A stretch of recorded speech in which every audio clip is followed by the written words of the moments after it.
Je commence à comprendre que ce qui est important sur une chaîne YouTube, que j'en ai complètement marre d'avoir le cul entre deux chaises. Et là, cette semaine, il y a 2 jours, j'ai pris la décision un peu crue de désinstaller Instagram. Salut, je suis designer.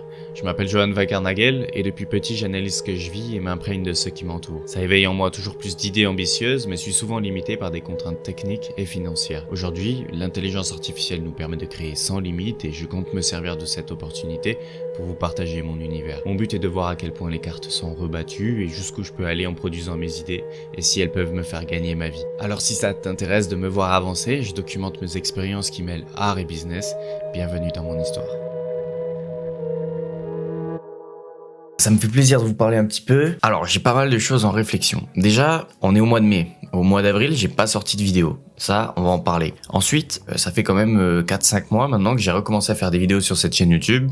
Et comme je disais dans la première, c'est à force de faire des vidéos et d'itérer et de m'améliorer que je finirai par faire des meilleures vidéos. Et là, maintenant, on est quand même 4 mois plus tard et je commence à avoir un peu de recul sur ce que j'ai fait sur cette chaîne YouTube. J'ai démarré vraiment totalement perdu et je me suis juste lancé, filmé parce qu'il fallait que je le fasse, à parler à cette caméra. J'ai pu faire 1 ou 2 contenus sur ma marque de vêtements en racontant ce que j'avais déjà fait les années précédentes. Ça, c'est des contenus qui étaient assez bien conceptualisés, c'était assez clair. Puis après, j'ai fait des contenus comme ça où je parle face caméra de plein de sujets différents, un peu comme un journal de bord, à moitié un podcast. Et je suis en train, maintenant, quand je regarde ma chaîne YouTube, un petit peu, littéralement mes miniatures et tout là, mon feed de vidéos, je comprends que il n'y a pas une ligne directrice. Et surtout, le seul élément qui fait qu'il y a une ligne directrice, c'est le fait que je raconte mon vécu, ma vie, petit à petit comme un journal de bord.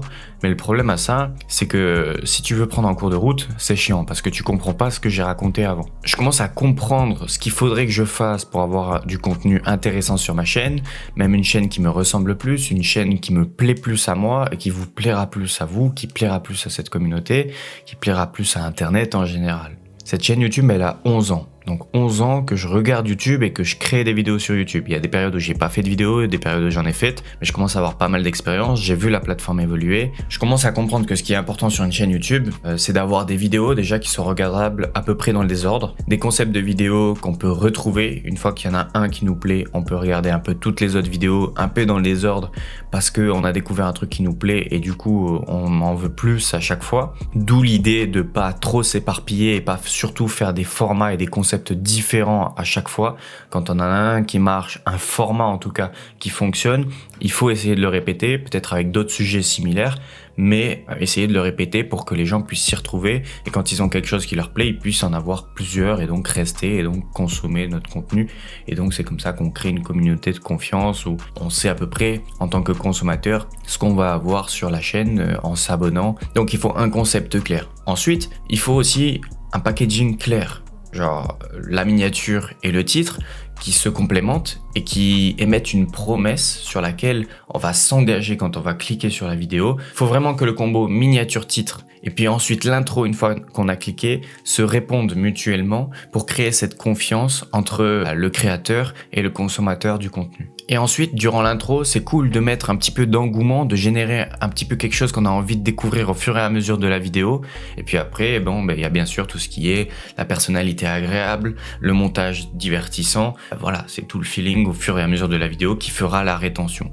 Donc, des bonnes vidéos, une bonne chaîne YouTube, c'est des concepts clairs qui est bien retransmis par le combo miniature-titre qui lui-même doit être esthétiquement désirable, un peu agréable à regarder. L'humain aime ce qui est bien packagé. D'autant plus si entre les combos miniature-titre, on retrouve une cohérence entre chaque vidéo. Ça s'appelle du branding. Comme ça, lorsqu'on a apprécié une fois un combo miniature-titre et qu'après la vidéo nous a convaincus, et une fois qu'on reverra une miniature du même type, on aura envie de cliquer parce qu'on se souviendra de la dernière fois qu'on a bien aimé la vidéo qu'on a déjà regardée. Et puis finalement, la rétention, le 3e point, pour que les gens restent tout au long de la vidéo et partagent le moment vraiment avec le créateur. Parce que au final, souvent, on a des gens qui créent des bonnes vidéos, qui sacrifient un peu la miniature et le titre. Il y a des gens qui ont pas vraiment de concept, qui changent à chaque fois. Et ça, c'est plutôt mon cas. Là, ce que je vois, l'erreur que je fais depuis janvier sur YouTube, et en vrai, je comprends pourquoi je la fais. C'est parce que je sais pas trop où je vais, je suis perdu, j'ai plein d'idées en même temps, et j'ai envie de tout raconter, parler de tout. Et en fait, moi, je suis perdu. Donc les gens peuvent pas me comprendre. Si moi je suis moi-même dans plusieurs chemins en même temps et que j'essaie de les croiser, les gens vont pas me suivre, littéralement, parce que ils vont pas comprendre, ils vont pas. Quand je parle dans une vidéo de plusieurs sujets différents, que je parle d'abord la vidéo YouTube, que peut-être après dans la vidéo je vais parler d'un autre sujet que je traverse, etc. Ça peut être intéressant. Mais je crois que pour le format vidéo YouTube, en mode tu regardes une vidéo, tu te poses, tu te concentres sur un sujet, là c'est pas ouf parce que je vais perdre mon auditeur et je vais vous perdre en parlant d'un sujet à un autre. Par contre, je sais pourquoi je l'ai fait. Je l'ai fait parce que c'est un moyen pour moi de juste allumer ma caméra et de parler facilement et de pas trop me prendre la tête. Justement, j'essaye de rendre les choses plus simples. Less is more, j'en parlais dans la première vidéo. Moins il y a de contraintes à créer, plus j'ai de chances de créer. Donc j'essaye de limiter la friction pour avoir envie de créer. Et prendre juste ma caméra, mon micro pour pouvoir lui parler, c'est un truc dont j'ai besoin. Ça me permet de m'exprimer et lâcher prise un petit peu sur le format. C'est ce dont j'ai besoin, ce dont j'ai eu besoin pour pouvoir recommencer à faire des vidéos.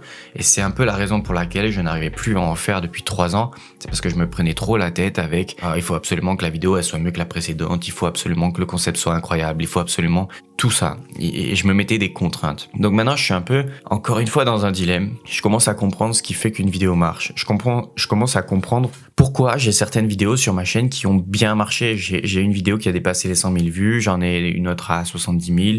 J'ai fait des vidéos YouTube qui ont fonctionné et qui plaisent encore à des gens aujourd'hui, même 4 ans après. Et les règles que je viens de vous dire, les 3 points de concept, packaging et rétention, ils sont appliqués dans ces vidéos qui ont bien marché. Donc, factuellement, je sais faire ça. Je sais faire des vidéos qui peuvent marcher sur YouTube. Je l'ai déjà fait. Le problème, c'est que la réalité, c'est qu'il y a un moment où j'ai arrêté. Il y a un moment où j'ai arrêté parce que ça me prenait soit trop de temps, parce que je faisais d'autres choses dans ma vie, soit juste, cette pression de toujours plus. Ça, je pense que j'ai un peu réussi à la détruire. Mais donc, j'ai eu besoin de ce truc de me détacher des codes, des règles, de justement ces méthodologies, ces formules presque mathématiques pour avoir du contenu intéressant, viral, qui fonctionne. Donc, ça me fait chier parce que j'ai besoin de ce contenu où je parle juste à cœur ouvert à la caméra, juste de ce que j'ai compris sur le moment, sans forcément un hyper gros contexte, sans forcément écrire pendant des heures. Parce que si j'écris pendant des heures, si j'ai besoin de faire un truc hyper structuré, hyper bien fait, en fait la pensée elle va partir, j'ai pas envie de me poser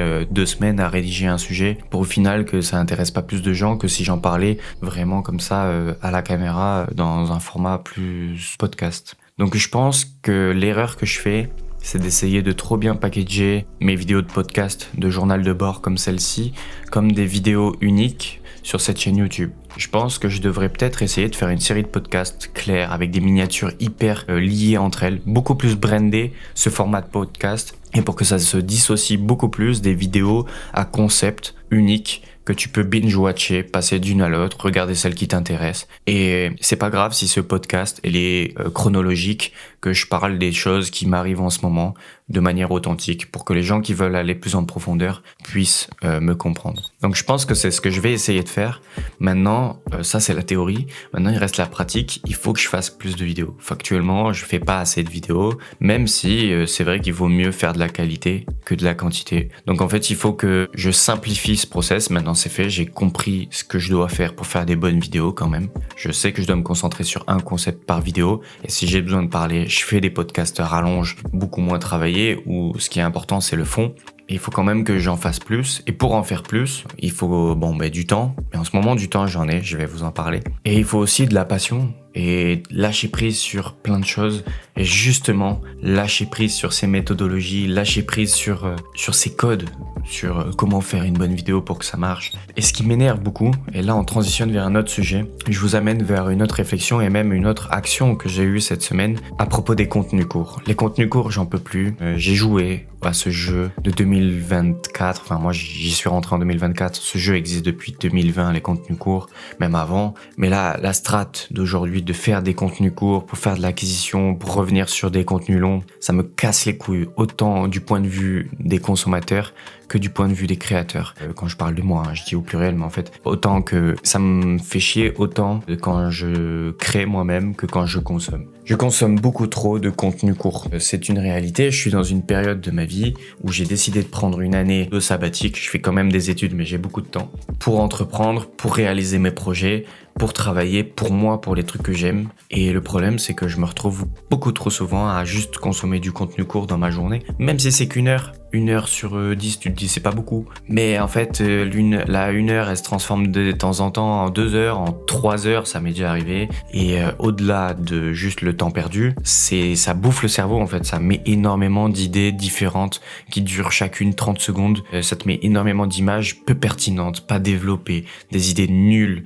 Et le cerveau, après, il a plein de trucs dans tous les sens. Et moi qui ai déjà du mal à me concentrer sur une chose, ça m'aide pas du tout. Et là, cette semaine, il y a 2 jours, j'ai pris la décision un peu crue de désinstaller Instagram. Pourquoi Instagram ? Parce que c'est sur Instagram que je consomme le plus de contenu court. TikTok, j'ai déjà eu cette expérience en 2020 justement pendant le confinement où j'avais pris l'habitude de consommer des TikTok toujours à peu près à la même heure, le soir vers 20h. Et j'y passais 1 heure par jour. Et déjà à ce moment-là, il y a 4 ans, j'avais compris que c'était plutôt néfaste pour moi et j'avais assez facilement réussi à m'en débarrasser. Pourquoi ? Parce que TikTok, je m'en servais que pour le contenu court. Il y avait que ça à la base. Donc j'ai juste désinstallé TikTok. Instagram, j'ai eu beaucoup plus de mal parce que Instagram, il y a les stories de mes potes. C'est quand même cool. C'est pas super addictif. C'est assez cool de pouvoir voir ce que partagent tes meilleurs amis. Et puis les gens que tu follow dont tu veux pas voir la story, tu peux juste la mute. Désolé aux gens que j'ai mute, vous êtes beaucoup. Et c'est pas grave, ça permet de garder un contact avec des gens que t'as rencontrés, ça permet de voir ce que font tes amis, de regarder leurs posts, mais c'est depuis l'arrivée des algorithmes et des recommandations, des trucs auxquels tu n'es pas abonné, que l'application est devenue un désastre, littéralement. Pour moi, et comme toute notre génération, on est tous là à scroller pendant des heures parce que on cherche juste à se divertir, à avoir de la gratification instantanée, de la satisfaction instantanée. Ça génère de la dopamine, c'est le système neurologique qui fait en sorte qu'on a envie d'y revenir tout le temps. C'est comme une addiction, littéralement. Et le seul moyen de couper, en tout cas, je sais que dans les grandes addictions comme la clope, etc., il y a des processus médicaux bien plus complexes, etc. Mais pour une application, il n'y a pas besoin d'aller en désintox, il suffit de la désinstaller. Si c'est pour parler avec mes potes, je leur envoie mon numéro de téléphone. WhatsApp est mieux fait qu'Instagram pour parler. J'ai décidé littéralement de désinstaller Instagram de mon téléphone. Je ne l'ai plus sur mon téléphone. Je l'ai encore sur mon iPad parce que l'iPad, je l'ai pas tout le temps dans la poche. Donc je me dis, j'ai pas tout le temps l'iPad dans la poche, donc je vais pas le prendre par réflexe dans la rue quand je m'ennuie 1 seconde. Je vais pas le prendre par réflexe. Voilà, c'est ce truc machinal. Ça m'arrive. Depuis maintenant 3 jours que j'ai plus Instagram, de le prendre, le déverrouiller, d'aller à l'endroit où il y avait Instagram et de me rendre compte qu'il y est plus et de juste rééteindre mon téléphone parce qu'en fait je me rends compte que j'avais rien à y faire et ça fait du bien, beaucoup de bien. L'iPad, il est chez moi. Si j'ai envie d'aller voir les posts de mes potes une fois de temps en temps, voir un petit peu l'actualité de ce que font mes proches, ça reste sympa. C'est pas passer une demi-heure sur Instagram tous les 2-3 jours qui fait du mal. C'est vraiment ce réflexe d'aller par défaut, dès qu'on s'ennuie 1 seconde, sur quelque chose qui peut nous divertir. Le dernier point, c'est du côté de la création de contenu. Je poste des contenus courts. D'ailleurs, l'autre jour, j'en ai fait 9 contenus courts à partir de ma dernière vidéo. J'en ai posté que 3 parce que ça me plaît pas en fait.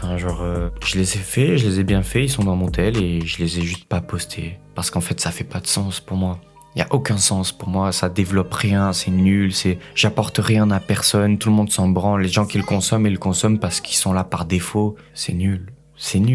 Le contenu court, c'est vraiment la plaie depuis 2-3 ans là de notre génération. C'est hyper lucratif pour les plateformes, donc ça s'arrêtera pas. Sauf si on boycotte tous. Sauf si on désinstalle tous ces applications de merde qui nous détruisent notre vie, littéralement. Mais tant que c'est lucratif pour eux, pour les groupes comme Meta, TikTok, etc., ça continuera d'exister. Donc créer, si je veux vraiment poster des reels, ce qui arrivera probablement, j'ai toujours l'iPad pour le faire. Je peux toujours réinstaller Instagram le temps de le faire. Je peux toujours trouver un moyen de poster depuis l'ordinateur. Mais au moins quand je le fais de manière délibérée, volontaire. Et je suis sur la plateforme parce que j'ai quelque chose à y faire, pas par défaut. Déjà, ça rend la chose possible, mais la deuxième chose, c'est que ça rejoint un petit peu ce que je disais avant sur YouTube, c'est que le contenu YouTube, c'est l'essence même de la création sur Internet. C'est une des premières plateformes qui a existé, ou en tout cas, un des premiers formats qui a existé, il y avait Dailymotion avant, et c'est celui qui persiste encore. Et sur YouTube aussi, on voit une formatisation,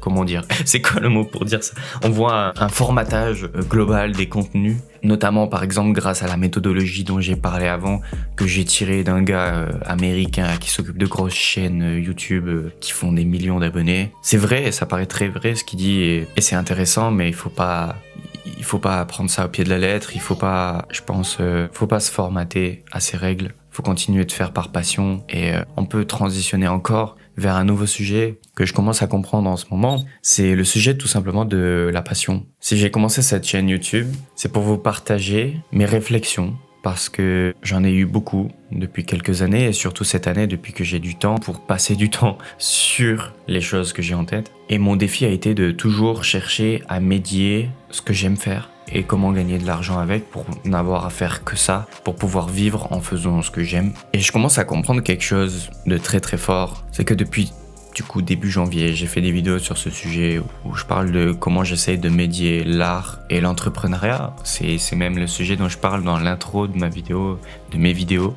Alors pourquoi j'ai voulu lier l'art et l'entrepreneuriat? Déjà parce qu'il y a ce truc qui me paraît un peu impossible, parce que c'est deux manières de réfléchir différentes, parce que c'est deux manières de voir la vie, parce que c'est deux manières de travailler différentes. C'est, j'imagine, pas la même partie du cerveau qui s'active lorsqu'on crée une œuvre d'art profonde, artistique et un business model rentable sur le long terme. Et ça me paraissait intéressant d'essayer de comprendre tout ça. Et ce que j'ai compris, c'est que peut-être que c'est possible. Il y a bien sûr des artistes qui sont rentables, mais c'est que les deux ont le droit d'exister sans forcément avoir de points communs ou de points de liaison. Et je me dis que c'est peut-être justement à force d'arrêter et d'essayer de lier ces deux éléments entre eux que je vais m'épanouir en gagnant ma vie d'une manière et en faisant ma passion d'une autre, sans forcément biaiser ma passion pour gagner de l'argent, sans forcément au final gagner de l'argent avec quelque chose que je me force à faire. Peut-être que je peux trouver un métier qui me plaît, qui a rien à voir avec l'art. Peut-être que je peux trouver un moyen d'avoir du temps pour faire vraiment ce qui me plaît sans la pression que ça réussisse. Parce que c'est un peu ça qui est arrivé. J'ai commencé à comprendre qu'il allait falloir que je gagne de l'argent vite, très vite. Et j'ai commencé à créer du contenu. Si je veux pouvoir vivre de ma passion, techniquement, il allait falloir que je gagne de l'argent d'ici cet été. Donc j'ai compris que gagner de l'argent à travers du contenu YouTube ou sur les réseaux en général, par ce biais-là, pour ensuite vendre quelque chose, un produit ou un service, ça peut marcher. Hein. Il y a plein de business qui fonctionnent comme ça et qui fonctionnent très très bien, sauf que c'est un business long terme. Jamais ça va se construire en quelques mois. Et surtout, essayer de construire une communauté en fonction du business qu'on veut créer derrière, c'est pas le bon sens d'aborder les choses. C'est pas dans ce sens-là que ça marche. D'abord, je vais faire les choses par passion, parce que c'est ça que j'ai envie de faire. Et ensuite, si j'ai des gens qui me demandent des choses, je verrai comment je peux leur apporter vraiment parce que je connaîtrai quelque chose, je saurai faire quelque chose qui les intéresse. Et là, à ce moment-là, je verrai si je peux aider ces gens-là et si j'y passe du temps, que ça me coûte de l'énergie, ce sera normal que ce sera payant et que ça me permettra de gagner de l'argent et peut-être qu'un jour, enfin, ça me permettra d'en vivre. Mais ça, c'est vraiment pas la première étape. Et ça, je le dis, mais je l'ai déjà vécu. Je l'ai déjà vécu alors que j'étais plus jeune, plus naïf, sans connaissance. Et plus j'en sais, plus je me prends la tête, plus j'y arrive plus à rien. C'est dur, hein. Mais less is more, encore une fois. Quand j'étais ado, le premier chapitre de cette chaîne YouTube, j'ai commencé par des vidéos Minecraft. Pourquoi ? Parce que ça me plaisait. J'avais envie de partager, ça me faisait kiffer de faire des beaux montages. Point. Un jour, je voulais faire encore mieux, encore plus beau sur ma chaîne YouTube et je voulais améliorer ma bannière et mon logo. Alors j'ai appris à dessiner et j'ai fait du mieux que je pouvais avec ce que je pouvais apprendre sur internet pour faire la bannière exactement comme je la voulais. Et puis je l'ai partagé assez naïvement comme tout ce que je fais. Et ça c'est un point important, continuer de partager. Ça rejoint ce que je disais tout à l'heure, je partage pas assez. Donc c'est pour ça que j'ai besoin de ce contenu pour pouvoir parler et partager. Parce que le partage c'est des petites graines que je plante par-ci, par-là. Et peut-être qu'un jour quelqu'un tombera dessus et ça l'aidera à me comprendre et peut-être qu'on pourra se connecter, peut-être qu'on pourra... Ça me permettra de rencontrer des gens, je sais pas, peu importe. Mais si je partage pas et que je garde tout pour moi, ça me servira à rien. Et donc, j'ai partagé cette bannière et des gens m'ont demandé à ce que je le fasse pour eux aussi parce qu'ils trouvaient ça cool. Et des youtubeurs m'ont demandé. Puis j'ai eu tellement de demandes que finalement ça a été naturel et j'avais même pas ces mots de demande, d'offre, etc. Mais j'ai juste cherché un moyen de pouvoir satisfaire un maximum de personnes et de manière assez juste.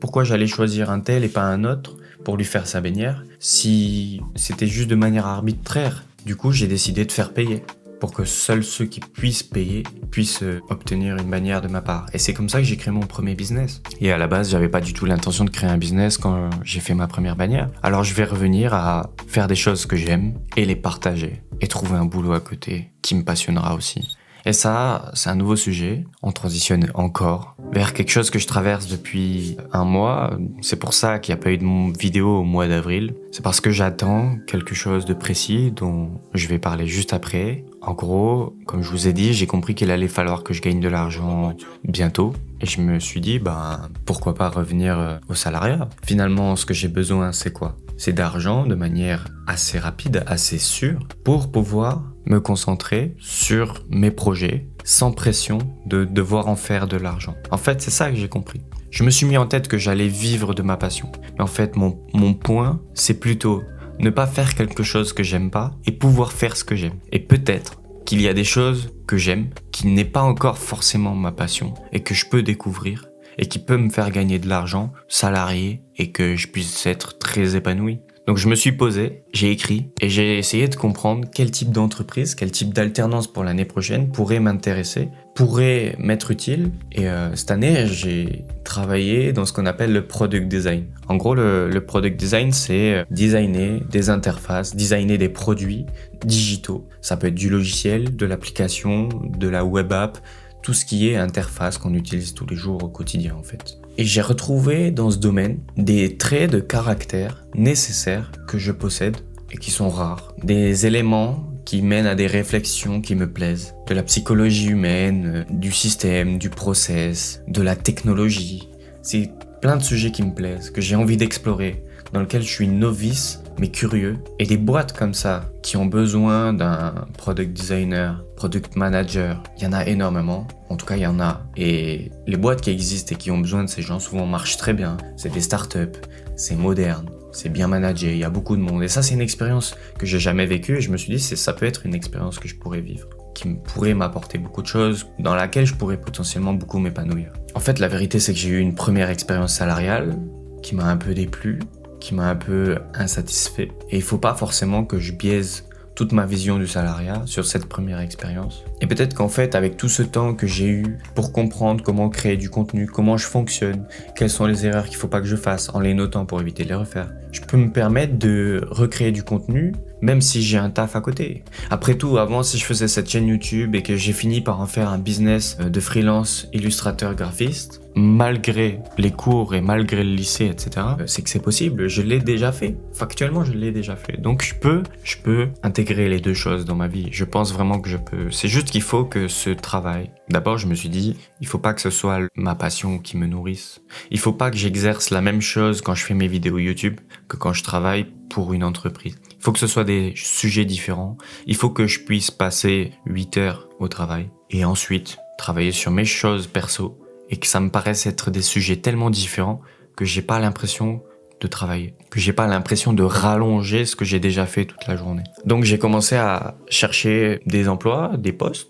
Et j'ai potentiellement trouvé, et c'est là le potentiellement qui fait qu'on peut transitionner encore, transiter, parce que transitionner ça n'existe pas je crois en fait, hein. Ce mot me fait saigner les oreilles. On peut transiter vers encore un dernier sujet, ou dernier je sais pas, remarque. Mais encore un autre sujet en tout cas, c'est ce mois d'avril où j'ai rien foutu. Non, je suis un peu dur avec moi-même. J'ai quand même fait des choses, mais j'ai perdu mon drive. J'ai perdu ma motivation, j'ai plus de but. Et c'est ce qui fait que je suis perdu et que je sais plus quoi faire. Alors c'est pour ça que je me recherche un petit peu des méthodologies, des guides pour avoir envie de refaire des choses. En fait, du coup, j'ai un process engagé avec une entreprise pour être recruté. C'est très bien embarqué. Je suis presque à la fin. J'ai déjà fait mon entretien il y a 10 jours et j'ai pas encore la réponse de si je suis pris. Au fond de moi, je pense vraiment que ça va marcher. Je vois pas pourquoi ça marcherait pas. L'entretien s'est très bien passé. J'adore la boîte. Je vais pas vous en parler tout de suite. Peut-être qu'on en parlera parce que c'est intéressant. J'adore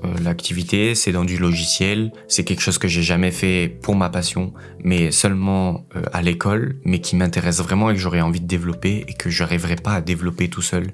J'ai besoin d'intégrer une entreprise, une équipe de gens compétents pour pouvoir pousser dans ce domaine qui m'intéresse. Donc j'ai potentiellement trouvé quelque chose qui me plaît, que je peux pas faire tout seul de ma passion avec ma caméra tout seul. Donc ce serait cool, mais j'ai toujours pas la réponse. Et en fait, ce process de recrutement, ça fait déjà presque un mois qu'il est engagé. Donc je suis dans cet état d'incertitude un peu flou où tu attends quelque chose et puis du coup coup, tu sais pas trop quoi faire en attendant et ça crée un état, je sais pas trop pourquoi ça fait ça, où on arrive à pas grand chose. Enfin, j'ai toujours les cours, je dois commencer mon mémoire, je fais des petites choses qui me font plaisir, des petites choses que j'avais envie de faire depuis plus d'un an, que je fais enfin et tout. Mais c'est pas un gros objectif pour lequel je vais travailler tous les jours et avancer, ou même pas de travailler, hein, c'est un travail au sens de passer à l'action pour construire quelque chose. J'ai plus de but en ce moment. Sportivement parlant, en termes de muscu, j'ai plus de but en ce moment, mon corps me plaît comme il est. Les figures de street workout, ça fait un moment que j'en ai pas travaillé et puis c'est plus mon objectif pour le moment.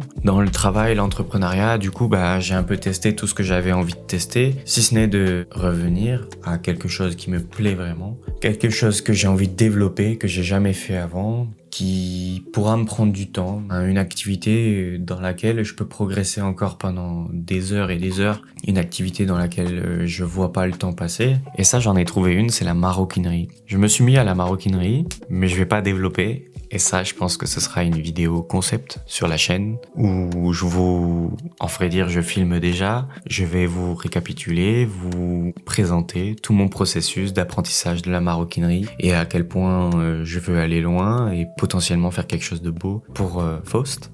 Pourquoi pas. En gros, au bout de 4-5 mois d'entrepreneuriat, de création sur les réseaux sociaux, de dilemme entre gagner sa vie en faisant quelque chose, en faisant ce qu'on aime, comment, etc. Comment structurer ma vie. Je commence à comprendre que j'en ai complètement marre d'avoir le cul entre deux chaises. Ça fait des mois que j'essaye de créer une chaise parfaite avec toutes les chaises que j'ai. J'ai plusieurs domaines et j'essaye de tout mélanger pour faire quelque chose où je peux tout faire tout le temps en même temps, faire des vidéos où je parle de tout en même temps, mais non. Et c'est là que je me trompe, et c'est là que j'ai compris quelque chose d'intéressant. J'en ai marre d'avoir le cul entre deux chaises. Je vais arrêter d'essayer de mélanger toutes les chaises pour faire une chaise parfaite. Je vais accepter d'avoir plusieurs lieux où m'asseoir différents et passer d'un à l'autre volontiers. Et quand je suis assis, si la chaise elle me va pas, je l'améliore et puis je travaille à faire la meilleure chaise possible. Voilà, je vais me retrouver des passions, des envies, parce que du coup ce dernier mois, je suis un peu vide. Ce mois d'avril, je suis un peu vide. J'ai plus envie de grand chose. Parce que j'ai testé tout ce que j'avais à tester, parce que je sais pas trop où je vais, parce que j'attends un petit peu des réponses de gens, parce que je suis un peu perdu, parce que j'essaye de tout mélanger, alors qu'en fait, c'est pas grave. Je peux planter plusieurs plantes, pas essayer de forcément faire un arbre géant. Et si je plante plusieurs plantes, pas trop non plus, 2 ou 3, peut-être qu'il y en aura une qui poussera un peu plus que ce que je pensais. Et là, je pourrais voir comment ça se passe et itérer à ce moment-là.